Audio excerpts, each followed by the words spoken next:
There's so many words out there for being a highly sensitive person, like empath or codependent or histrionic or however you want to term it.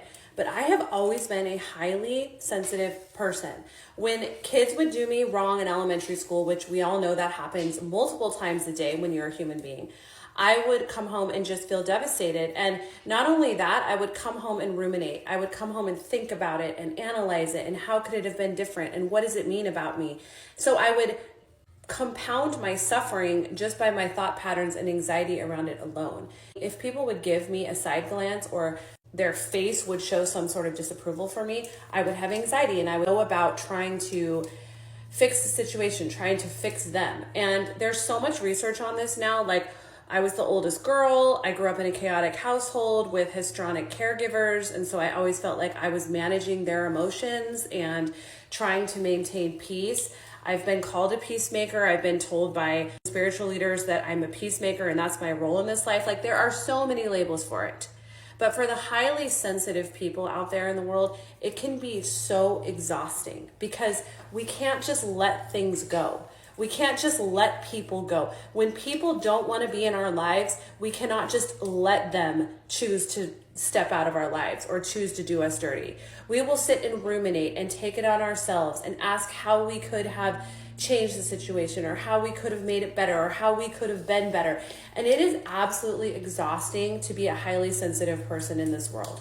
And also, even being in healthy relationships, I'm in the healthiest love relationship of my life.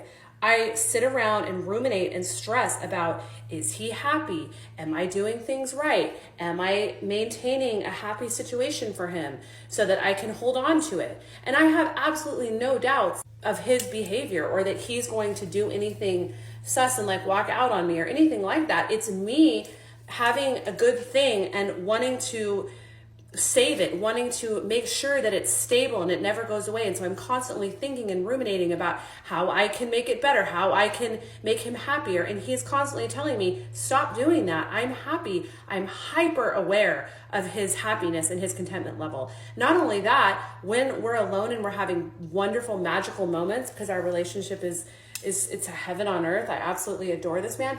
I will sit and ruminate about my kids, about my friends, about my kids' day at school, about my parents. And it's like I'm ruminating about everybody. So even if I'm in the most heavenly place ever, the most serene, heaven on earth situation, I will make it hell by absolutely ruminating all the time and to make sure that everybody's okay, to make sure that everybody's happy. And it's exhausting. And being in a good situation, now that I have to counteract bad situations in my past where I actually had a reason to stress, now I have absolutely no reason to stress. It doesn't mean I don't have bad things in my life. I've had hard things happen.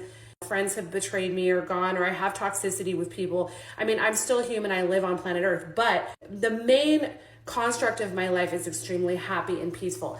And I'm realizing that I will even mess that up with my rumination and my worrying and being highly sensitive, because I will be in my head so much that it ruins my presence of mind when I'm with him and I just want to be at peace.